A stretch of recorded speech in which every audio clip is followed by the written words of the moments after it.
You're watching HCAM TV.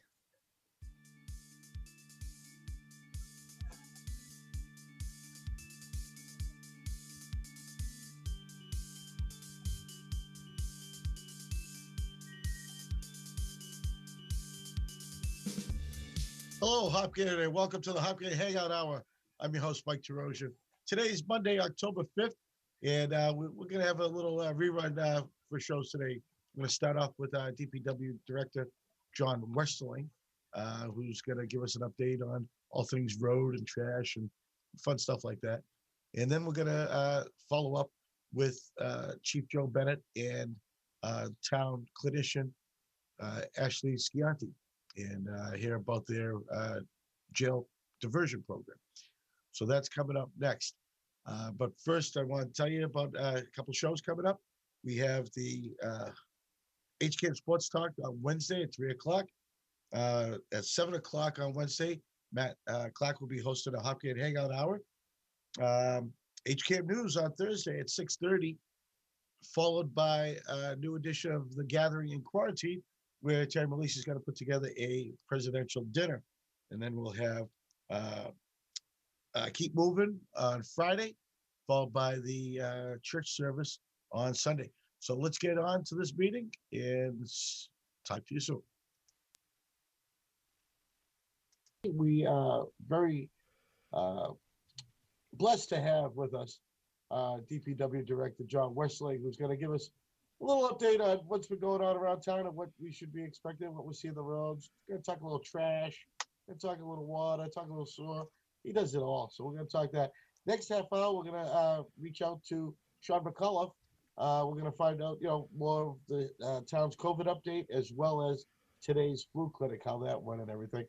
And helping me out at the helm today is Tom Nappy. Hi, Tom. Hey, how are you, Mike? Doing great. And with us again at the beginning, John, how are you? Good afternoon, Mike and Tom, and good afternoon to the Hopkinton residents. It is I who am blessed to be able to speak to you and to the residents of Hopkinton. Great. It was nice seeing you Saturday at a beautiful town meeting. Wasn't that one of the best? I appreciated so many things about it. Number one, the participation by the public during these uncertain times and people who braved going out to come to town meeting. I also appreciated the fact that it was less than 3 nights long. That was wonderful to be able to get all of the town's essential business done by noontime. So that was wonderful. We should make that a regular thing, I think. I agree. It was nice it was just under 2 hours, Yeah. which was even better. Who could ask for anything better? And we had a perfect day for it. Everyone, a lot of people were happy to be there. A lot of people were happy to get out. The participation was great. We had some of the usual suspects that were there, the regulars that you see at town meeting. The quorum was there nice and early, so that was great. Traffic was nice. Every parking, you could ask for a better time. I think it was good. So, but we got you here, and we just it's been a while since you were on the show last, and I want to start off with in the beginning of this crisis, and we're talking about all the wipes in town. He could making havoc on our sewer pumps. Has that lightened up at all? It has. We had one sewer station in particular in one of the neighborhoods that was seeing a lot of wipes come down the pipe that was clogging our pump. But we identified a couple of the folks upstream, and we worked with them to help them understand why that doesn't help the system. So we haven't had the problems that we did initially. So it's been a great turnaround, and thanks to those folks for changing their operations a little. Well, that's fantastic. I mean, because not only does it do it to your pumps, it also affects all the pipes, as the pipes are now over 20 years of age, 20, 30 years old now. It's not the brand new sewer as it used to be. It's not.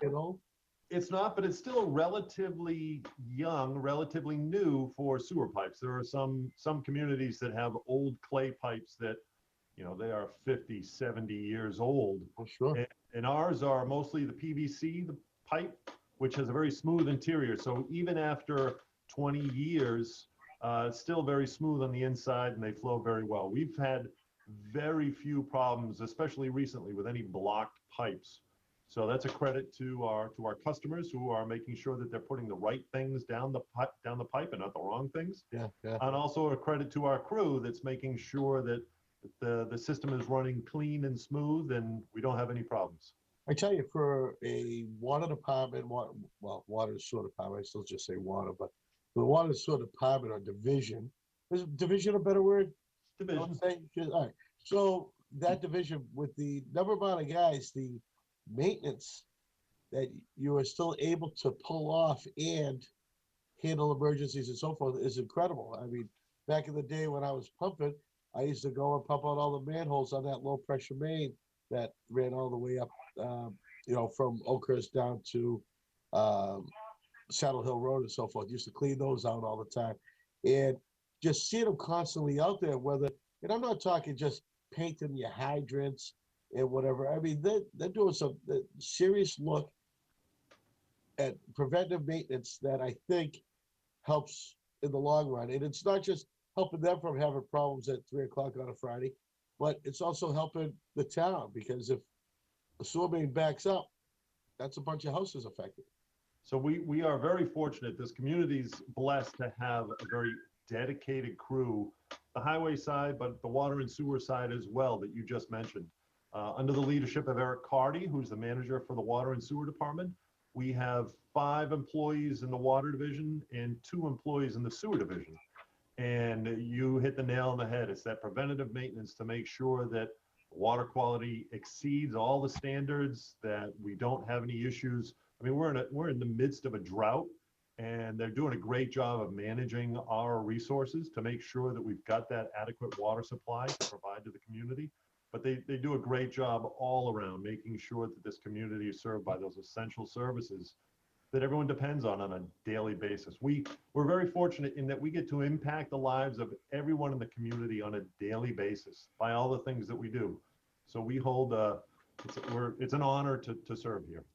I tell you, I just wanted to jump in here. I was just curious, what is the situation with the drought as far as what level we're at and things like that? Because I know it's rarely rained lately. So do you know anything about the drought situation?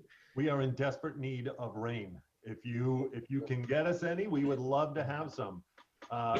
This year, we are approximately 7 inches under our average rainfall. So not only are our aquifers at our wells, they are lower than they typically are, but also the Hopkinton Reservoir that we rely on in Ashland, they are also under restrictions as to how much water they can provide us. So again, the team does a great job of curbing back the pumping rates at our wells to make sure that they don't go dry. We're at no risk of that occurring, but without their proper management, that would be a risk that we'd have to be concerned with. So we could use water. If you can get us rain, get us lots of it. I'll try to do a rain dance, see if I could send some over. Do you know what the restrictions are as far as lawn watering and things like that? You can water by hand before 9 a.m. and after 5 p.m. There are certain days, and if you go to our website, it's laid out there in detail. But essentially, those are the restrictions. Excellent. So we'll talk with the water some more. Is the leak program going on now? Do you have that gentleman in town listening for leaks? Is that going on right now? It's not going on right now. We do that once per year. And this year he found just a couple of small leaks. And Eric Carty in the water division, they jumped right on those to button those up just to make sure that that we don't have water running freely it's called unaccounted for water. Sure. So we want to make sure that we minimize that as best we can. And again, this year we just found 2 small leaks and we fixed those right away. Yeah, I think one of them was like a service too. I mean, it's amazing what this guy can pick up and listen to and how he can pinpoint where they are. That's some great technology, and it's a great skill. Yeah. It's not just the technology. You got to know how to listen and feel for it. Right. And so they have a very, very highly sensitive listening equipment, and they typically go out in the middle of the night when there shouldn't be water running, and when there's less cars on the road, and there's less ambient noise to distract the equipment. So if they hear water running at, for example, 2 in the morning on Main Street and everyone's sound asleep, that's an indication that there may be a leak. We also have our own equipment here that we use, and our water technicians, they take that out and they set that up if we have suspected areas where there might be leaks. We set that up and we're able to track down miscellaneous leaks that way as well. Sure. And one thing that the residents can do to help is check the leaks in their own house, you know, and the biggest water waster is those toilets, those running toilets that you're going to say to yourselves, oh, it only runs once in a while. And it's like, no, it's not running once in a while. It's running all the time. You just hear it once in a while. And Yeah. that's an easy thing to do. And the water department can assist you in finding out if your toilets leak. Absolutely. So it's amazing. Just a pinhole leak in a pipe can produce thousands of gallons of water loss over time, and that equals a higher water bill that you receive. So it's important that folks, if they think that their meter isn't running properly or reading properly, to call the water department. We'll come out and check that meter for you. It's important to listen around your toilets and hear if you hear water running. If you hear water running, even if it's a little now and then, that you only hear it, like you said, Mike, could be running all the time and through the night, and that's going to raise your water bill. So if you have any suspected water issues, give us a call and we'll come out and take a look. And I know one of the things that I've seen is the flusher getting stuck and the toilet just keeps on running. So sure. that's always something that people should check for as well. That's gonna make your water bill go sky high, and your sewer bill as well if you're connected to sewer. So And check those and give us a call if you suspect that there's a problem. and even worse for those private septic owners, it will kill your septic system. Yeah. You know, it'll flood it out. It's not meant to see water all the time. It's supposed to see it over a course of 24 hours, not all at once. So, Exactly. all right, great. So one thing that nobody ever talks about in town, and this thing is probably working like a champ, and I haven't been down there since the grand opening, the sewer treatment plant. What is going on down there? So one of the things about the Department of Public Works is if things are running smoothly and correctly, nobody knows about it. Nobody hears about it. So that's one of those items that runs smoothly and effectively. It was a great design. It sees the flows come in. We have an operation and maintenance company that comes in and handles that for us.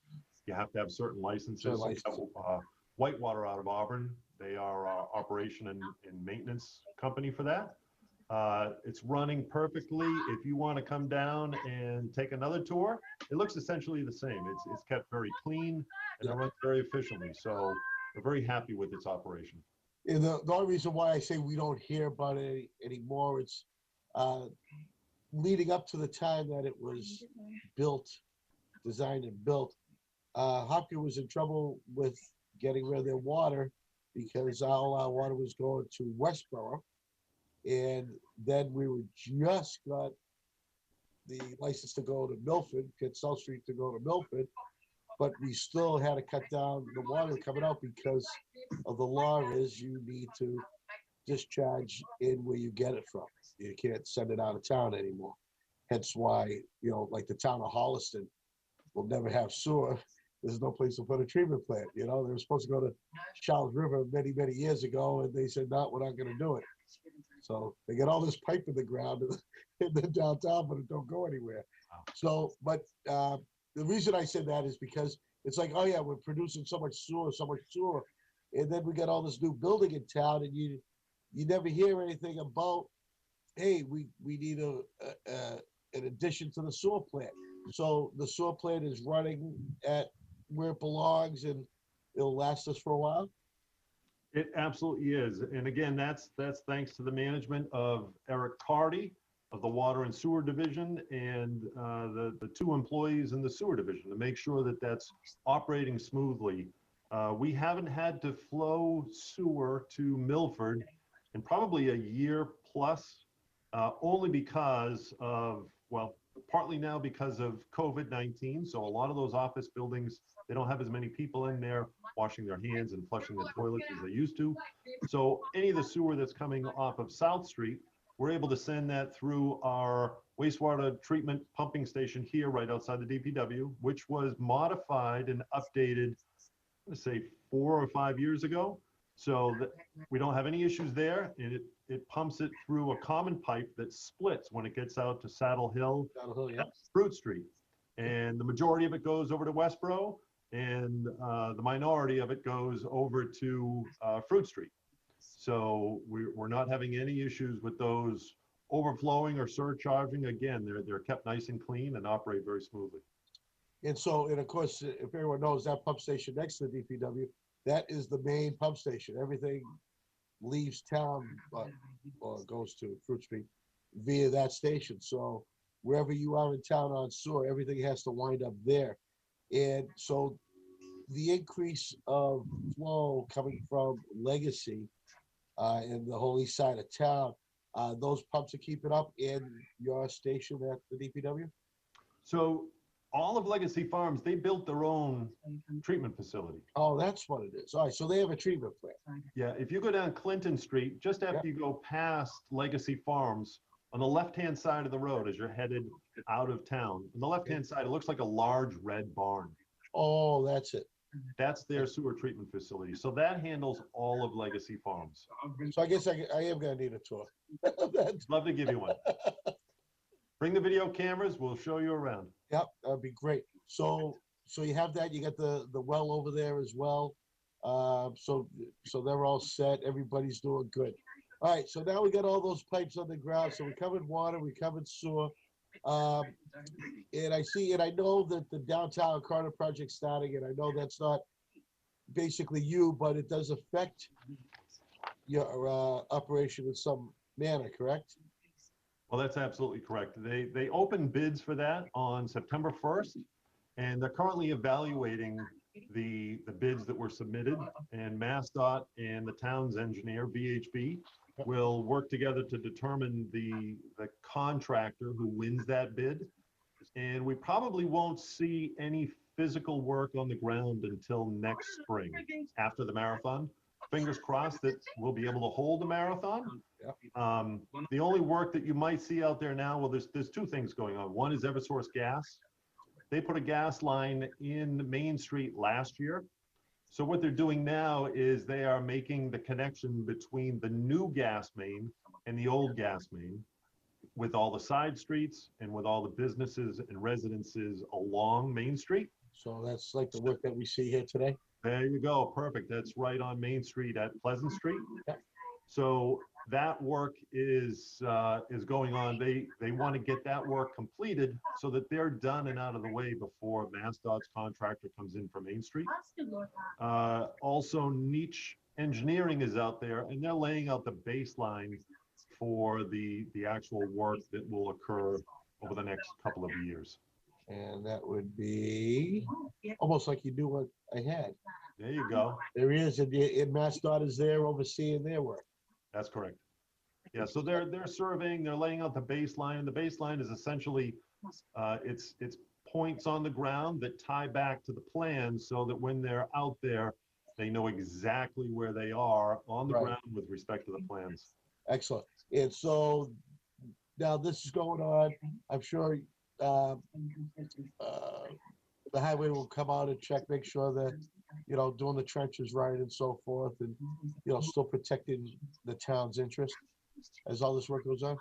Yeah, so MassDOT will have its own inspectors on the job. It will be. I bet for this here, what's going on now, the gas pipes and so forth. Yeah, absolutely. And as a matter of fact, Deputy Chief Miller and I, we were just out there at that site that you showed on Main Street near Pleasant, just to make sure that the general public is protected and that the employees are protected and that they have the appropriate shoring, because they were a little deep there, just to make sure that everyone's protected. And in fact, they were doing the right things and using the right equipment. So kudos to Eversource and their contractor for making sure that everyone's kept safe.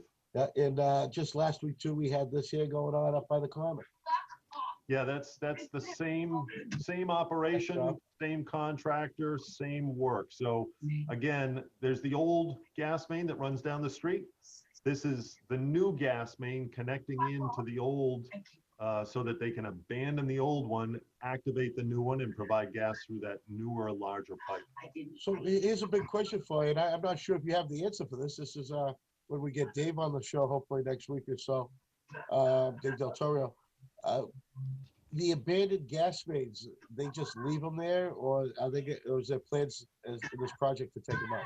They abandon them in place, and that's not uncommon. No, I know it's not coming. I was just curious in this instance. Yeah. Yeah, in this instance, they did. And if you remember, we replaced the water main through the same section. It went essentially from Pleasant Street down to the Common. Yep. We did that maybe 5 or so years ago. Sounds about right.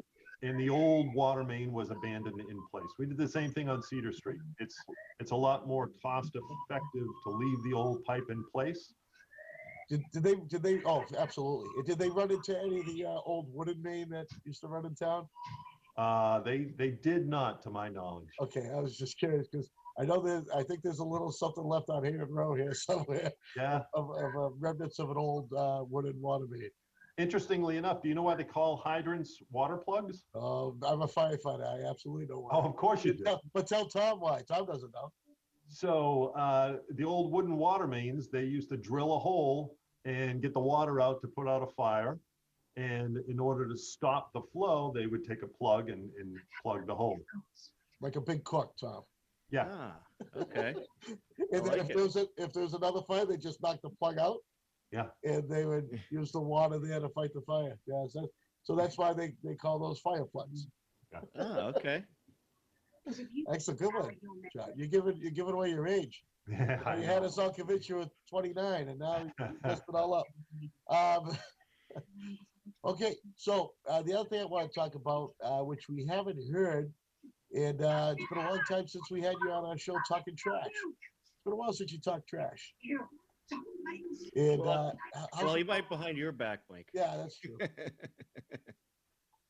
How's things going with our contractor, and are we a good, nice green town with our recycling numbers and all that? So again, with Public Works, if everything's running smoothly, you don't hear about it, right? Yep. And that's the case that we have with our trash and recycling, curbside trash collection and curbside recycling collection. E.L. Harvey has been our contractor for the 9+ years that I've been here.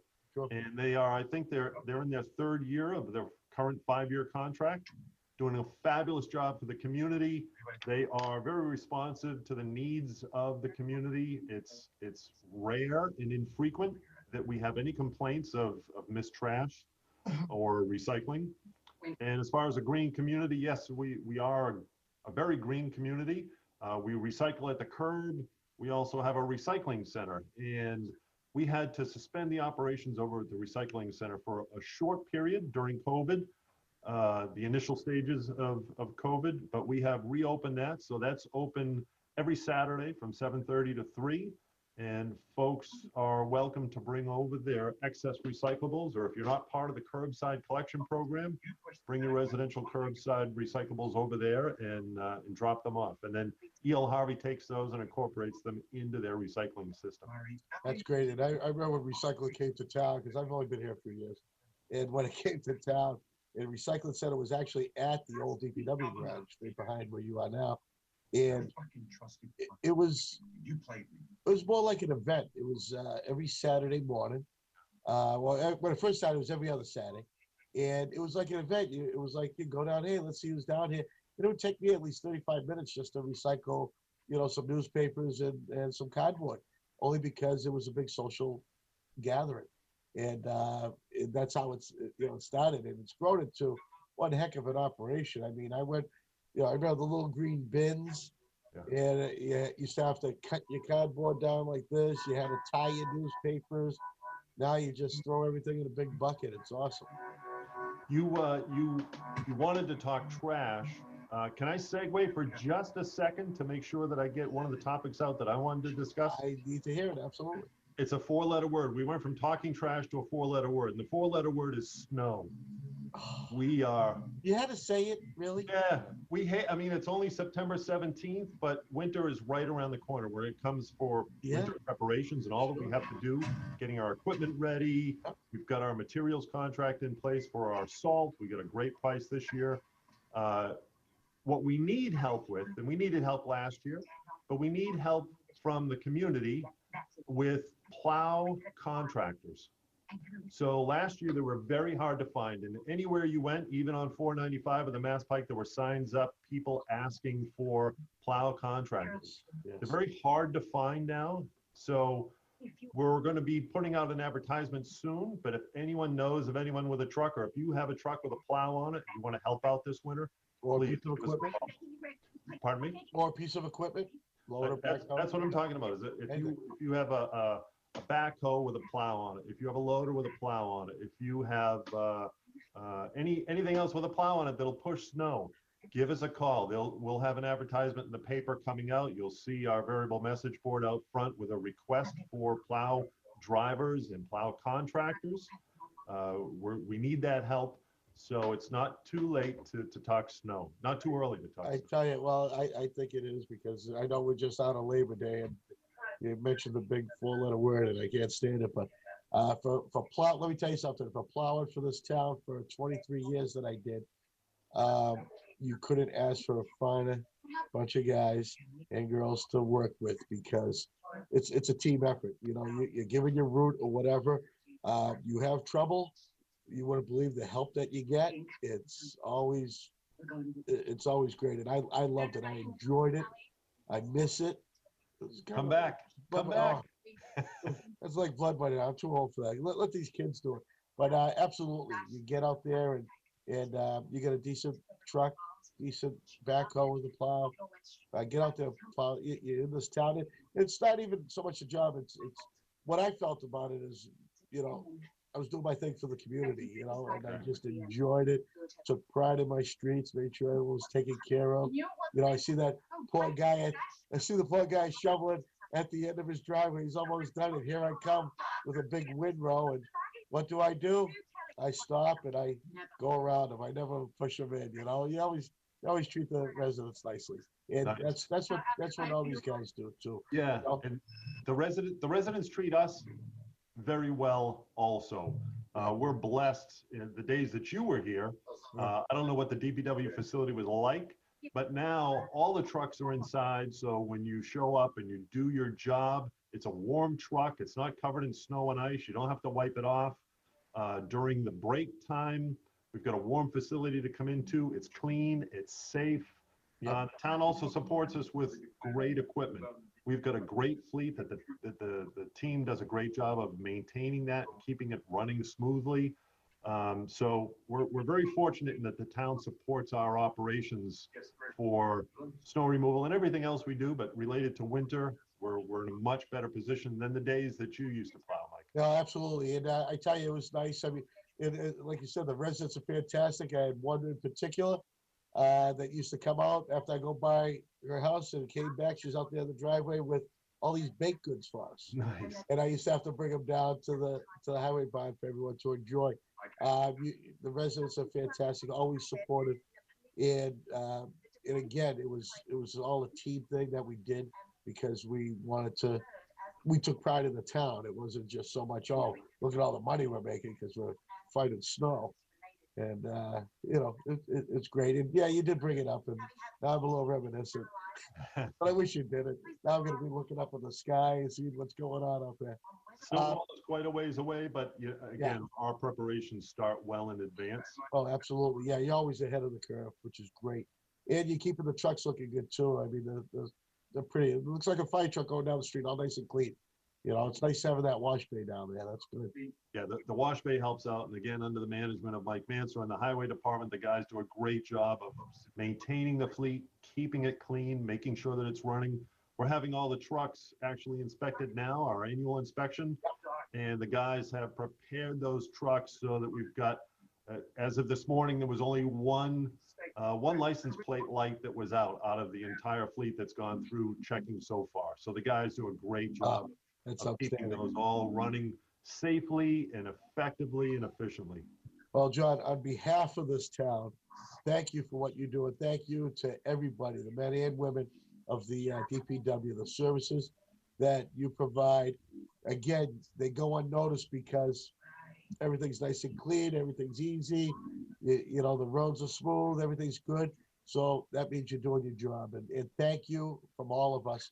Our time is up. Michael, thank you very much. It's an honor to serve the community, and I love these. I think this is maybe my third time that I've met with you, but I love the opportunity to be able to speak to you and the community and let folks know what's going on. So Well, thank you all very much. the invitation's always open, and we will hit you up again. With that, Tom Nappy helping me out, and with us today, love having back Boy in Blue, Chief Bennett. How we doing? We're doing great, Mike. How you doing? Doing great. What a wonderful week. A lot of stuff happening in town. Town meeting? How was that for a town meeting, huh? It went really well. So much work went into putting that together and making it flow and keeping it safe. But sitting, watching it, I was impressed with everything that went into it and how smoothly it went. Executing a town meeting during COVID-19 has certainly presented as challenge, and everybody rose to the occasion. Oh, absolutely. And I think all the planning that went into it as well, I think it ran just smoother than any town meeting that's normally held at the middle school. I thought, of course, everyone had plenty of elbow room, but we also had no congestion at the lines for check-in. Everyone in and out, nice and easy. Everyone followed the little pathways you had set up. And I mean, what you probably had at least 15 hours of meetings planning before you even showed up there on Saturday. Absolutely. There was a pretty big team with Lieutenant Porter and Deputy Miller and Sean and Casey from Board of Health and Nursing. Everybody was all hands on deck to offer whatever they could to do it, and they certainly delivered. I don't know what the normal count for town meeting, but we squeezed in well over 200, and like you said, it flowed really well, and people seem to enjoy it. Getting back together, many people commented, "This is the first time I've really been in a crowd," So it was good. There was a lot of excitement. What were your thoughts about it? Just forget about the whole COVID thing, getting it done on a Saturday and in one session. That was nice, especially for my first town meeting as chief. It was nice to have it be condensed like that. I think, in the spring, it'll take a little longer to get through all the capital articles and all the items that pop up. But no, it was exactly what the community needed to keep us operational, to fund our budgets, to get us past that, all those hurdles. And I'm grateful to everybody for cooperating and partnering to keep us all safe. No, that's great. And so speaking about keeping safe, you got the kiddies now on the road and in those big buses, those big, almost empty buses. A lot of extra car traffic out there. Oh, the traffic on Wednesday was rough. Yeah. We had Pleasant Street, Hayden Road, Grove Street, all full parking lots. But again, as an example of how we work together as a town, so we brought in all hands on deck to help with the schools and traffic. The patrols were out in the streets. The school resource officers and Detective Sergeant Vanner Alton, Lieutenant Porter, and I were on the campuses looking at traffic flow and traffic patterns and trying to help move things along.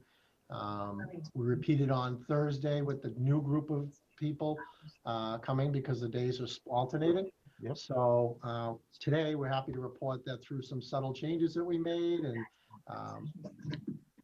some changes at the middle school, especially, we're able to alleviate traffic tremendously. And now we're confident next week will flow more like a normal, or even better than normal traffic. Well, let's forget about COVID. We all know it because you've only been here a few years. You know that the first day of school is always a nightmare, no matter how many kids. I mean, the first week, everyone's trying to figure it out.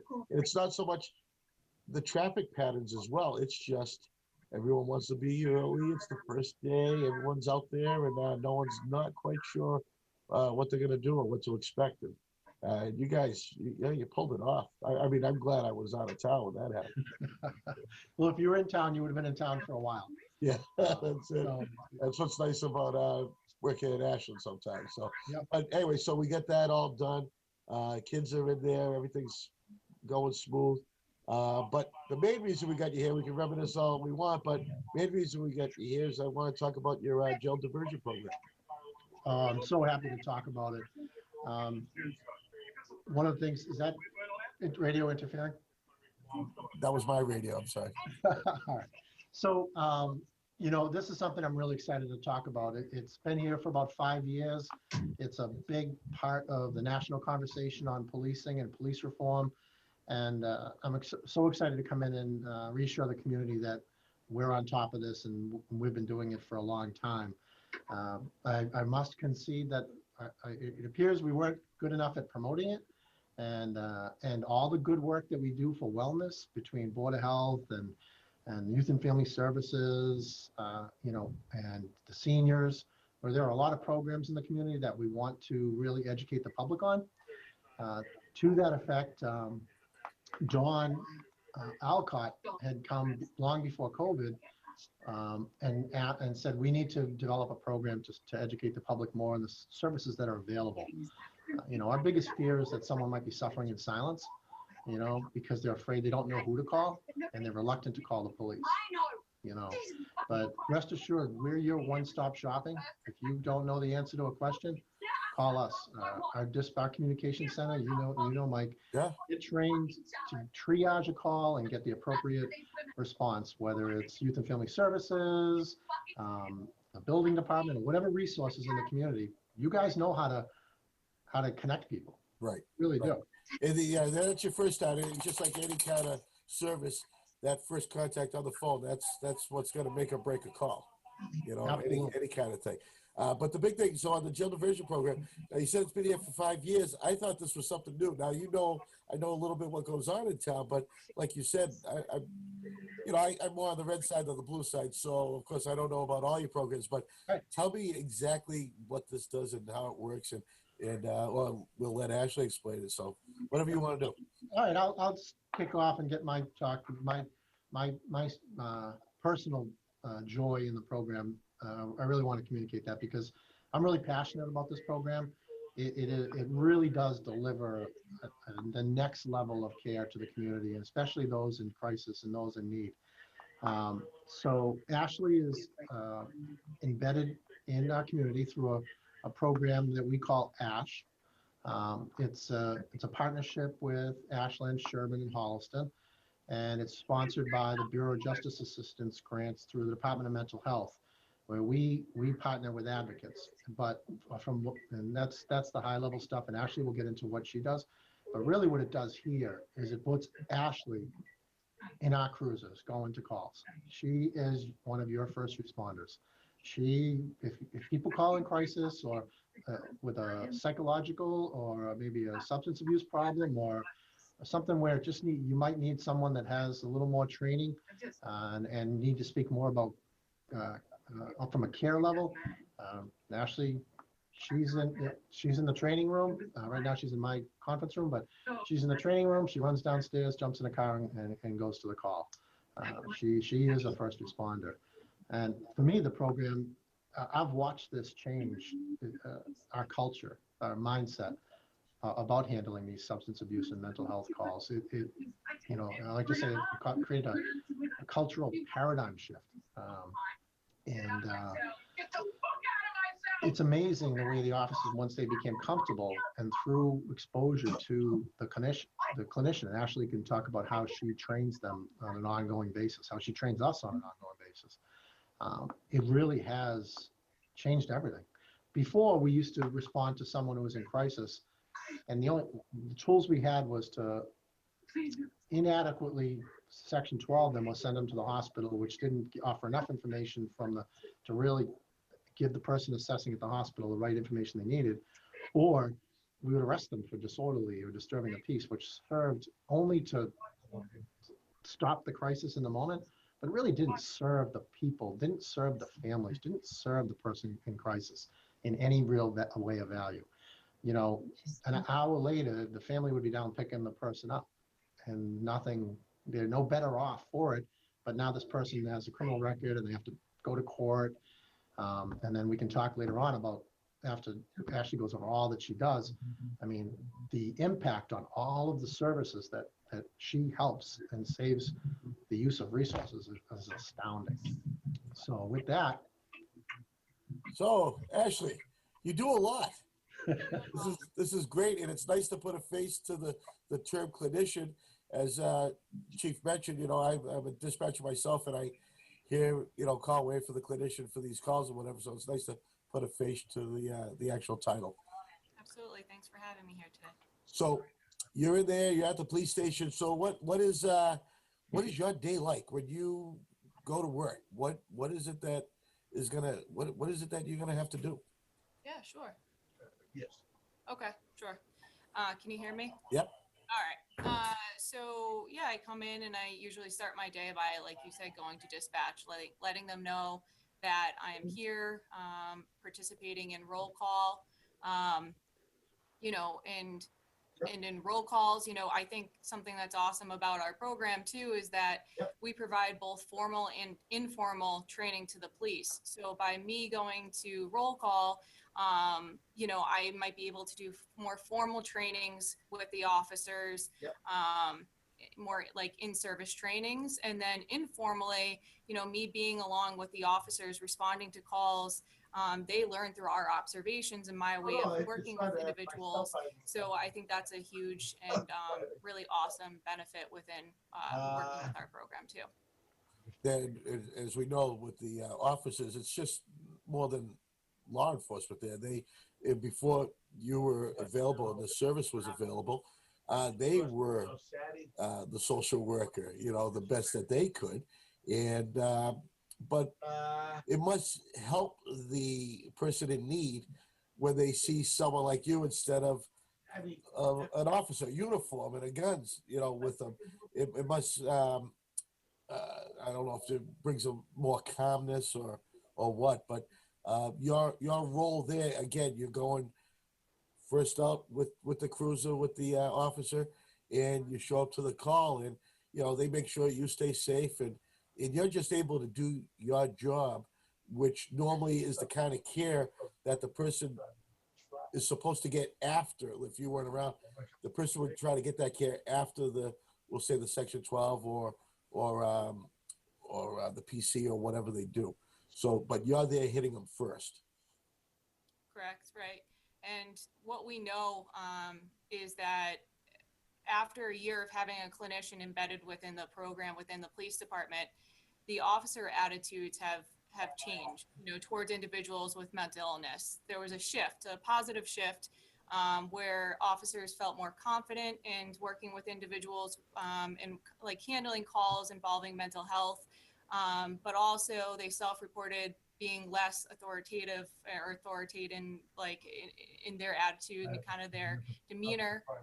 So there's great value, I believe, indirectly and directly working with the police departments. By us responding, as you were saying, we provide on-scene de-escalation, full psychiatric assessments on scene, provide resources and referrals of care.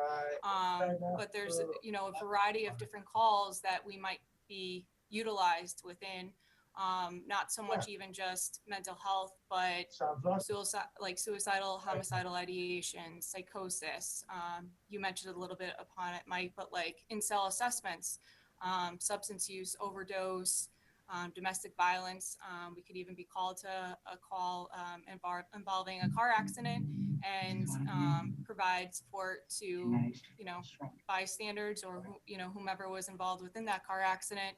But then also working with like children and elders, and sometimes what's really difficult and, what we all collectively have to work,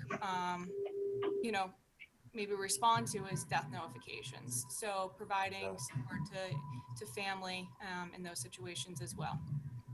So this is fantastic, and this is a great resource for the community and the communities that are part of this program.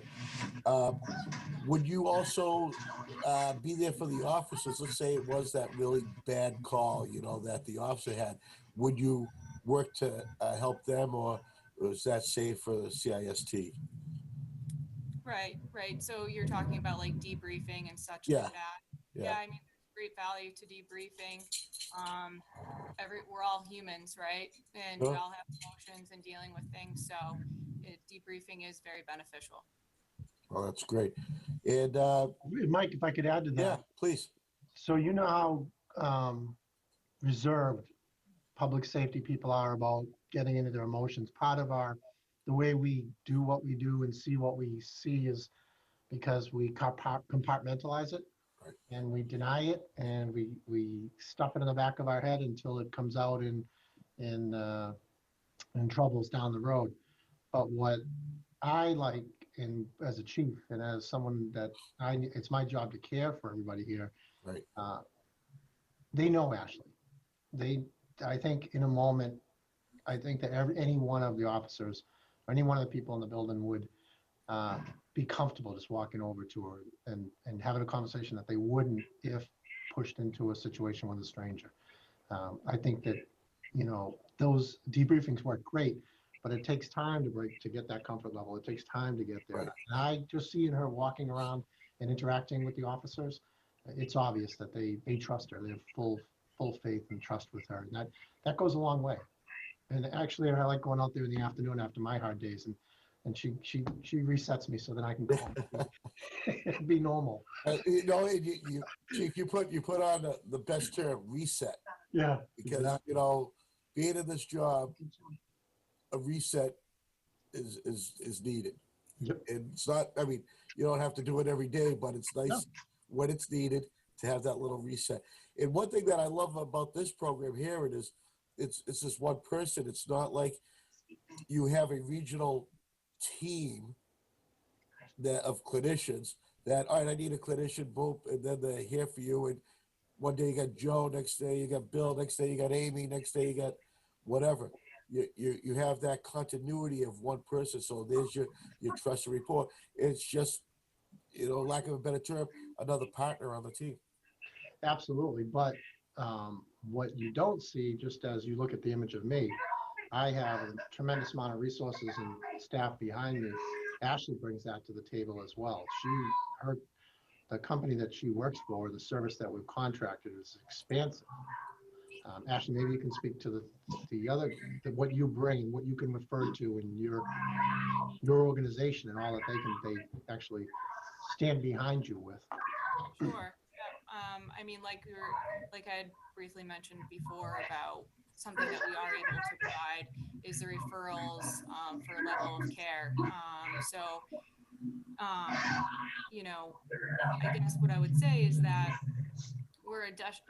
we're obviously an additional tool in an officer's belt, and that we're responding to calls involving individuals in crisis. And in that sense, I guess we're then saying, okay, what do they need? We're looking at people in a person-centered, focus, and saying, we're trying to divert people when they don't necessarily need to go to the hospital. So if they're not going to be able to go to the hospital, is there other services that we can benefit from offering those services?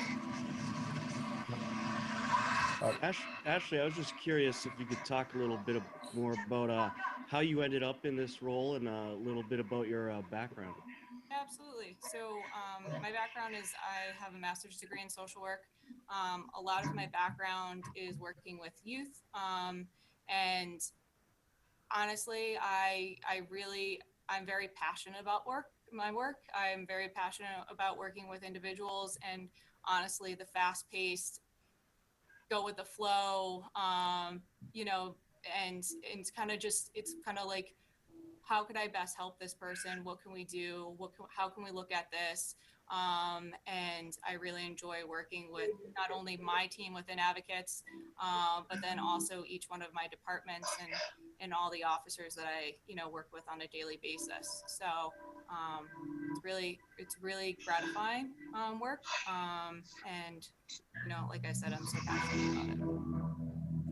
So now, where you from? Where do you go to school? Give us an idea. Who are you? All right. All right. What am I?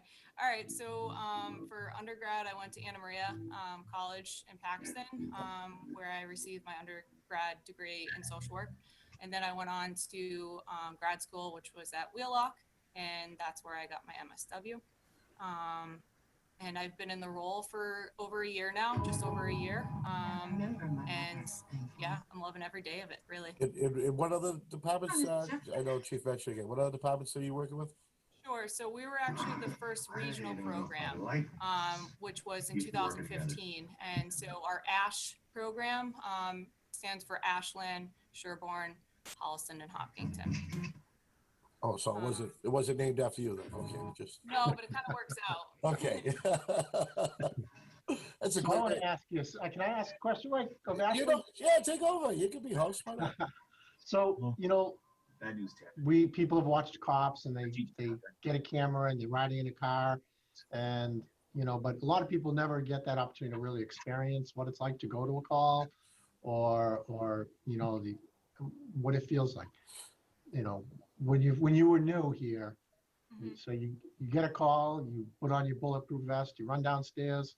And do you remember anything about how you felt getting in a police car, the sights, sounds, and feeling of that? I guess I could say I honestly was really impressed of just what a great kind of connection it is, matching a social worker along with a police officer, and how well and that we can come together by whether it's providing information with each other, if we have a knowledge base with working with this individual before, maybe kind of seeing what they have in house and such, but just how naturally and how naturally the two roles can come together and put the person for centered to help them best. Was it cool? It was cool. It's still cool. I tell you, there's nothing like riding around on a cruiser. I did it for a day with Officer Buckley, and we're doing a little program for the chief, Chief Lee at the time. Yep. And we got to see just a day in the patrolman's life, and how he checks out his cruiser to how he pulls over cars and how he comes back home safe. That was a lot of fun, and it's cool. But let me tell you something, Ashley. Until you rode in a fire truck, that's where it's at. Yeah. We'll get you in the fire trucks. But I'll tell you, I've been trying to recruit Ashley. She'd be a great cop. oh, absolutely, and you got a bunch of great cops. It's just another addition to the team. So Joe, that I wanted to ask you was, with everything going on in the world today, and the biggest what's that biggest tagline? Defund the police and all that stuff. Where they say let's transfer funds from policing to social work. This is something you're already doing, Right. It's And you're not the first to do this. no, this program was invented by, help me, Ashley. What was that? Whose brainchild is this? Dr. Sarah Abbott. Dr. Sarah Abbott Yep. and Chief Craig Davis. And I know Sarah, I just blanked on her name for a moment. Yep. And it's been going. It's actually becoming what will become probably the national model. They have, and speaking with the people from advocates, plenty of people are reaching out and wanting to expand this program into other states. And Ashley has some data on how many communities they're actually working with to expand it. I think it's in 15 communities right now, 8 different programs. Yeah, so the Advocates Co-Response Jail Diversion Program was actually the first co-response program in the country. And at the time, Dr. Sarah Abbott was the co-responding clinician in Framingham Police Department.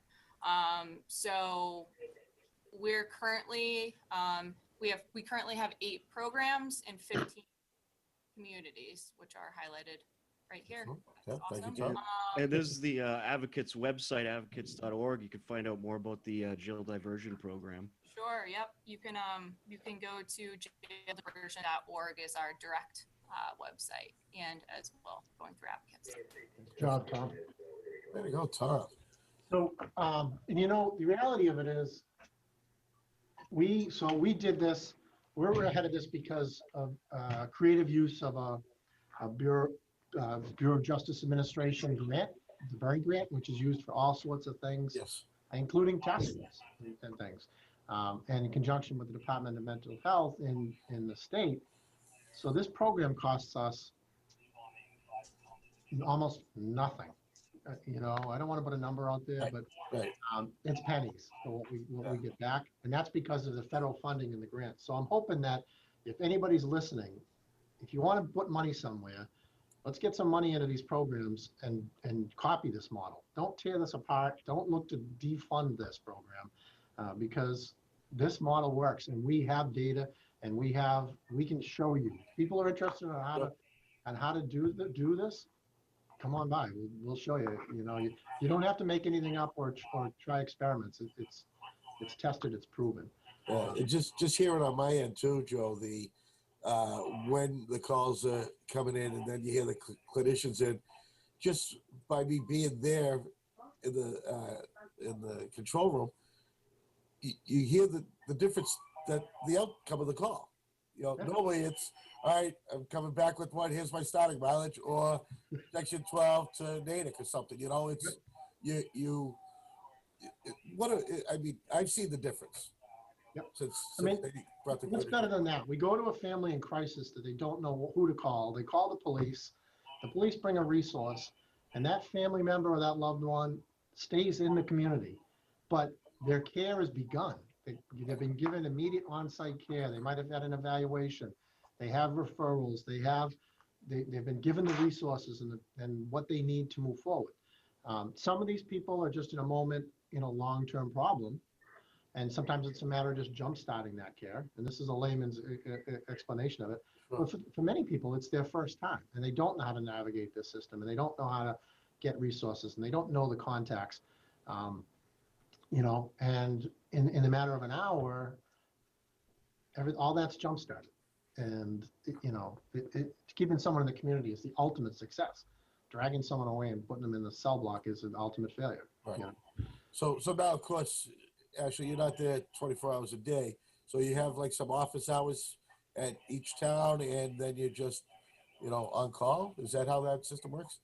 So, right. So I'm shared between 4 different towns, but through mutual aid, you know, if I'm in Hopkinton today and there's a call that's in Holliston, through mutual aid, they'll get me, you know, we'll meet on the line, or that town will come directly get me some way, somehow. A cruiser is bringing me to the scene, or to wherever the call is. So yeah, typically my hours are 1 to 9 p.m. But in those times when I am not working, PES or psychiatric emergency services through advocates could be utilized, where you would be reaching Right. a clinician 24 hours a day. Yeah. So still call us. Through this relationship with Ashley and advocates, this level of care is here. You just might not have someone on scene in your home, but we will get there and deliver this level of care. And then when we're done with jail diversion, I'd like to just speak a moment about the other resources in Well, I'm town. going to give you a minute to do that. All right. A minute and a half. One thing I want to ask Ashley, and I'm not going to, and I'm still tempted to, is, you know, that whole defund the police thing. Do you feel, I'll put it in a safe way for you. Do you feel safe going to these calls with a police officer? Yeah, the scene is considered safe before I'm entering. There you go. You, as a professional, if you step away from your position as an advocate, you personally, would you respond to these calls by yourself? No, I would not. Yeah, they're usually, when, you know, these calls start, it's usually the people's worst time. And, you know, again, they don't know what to do or who to call, and the situation isn't pleasant. No. So, Get in, stabilize it, and then turn it around. And thank you, Ashley, for joining me today here. I really can't thank you for everything you do and all the care that you give to our communities. And, you know, the things that I keep repeating is you are a first responder, and the community really does benefit, and we're all grateful to have you. I'm Yeah. so pleased to be here, honestly. I look forward to work every single day. Excellent. And Ashley, yes, thank you from all of us from the community and from the Red side too. We love having you there. And Joe, you know, here we go. We're ready. We're off and started. We get the school year going. I mean, what next could go wrong? Oh, we got trick or treat to deal with, but we'll talk to you next time on that. I'll be back to talk about that and a lot more. We got a lot more to talk about. Look Great. forward to coming back. So now we go, guys. Again, Ashley and Chief, thanks again.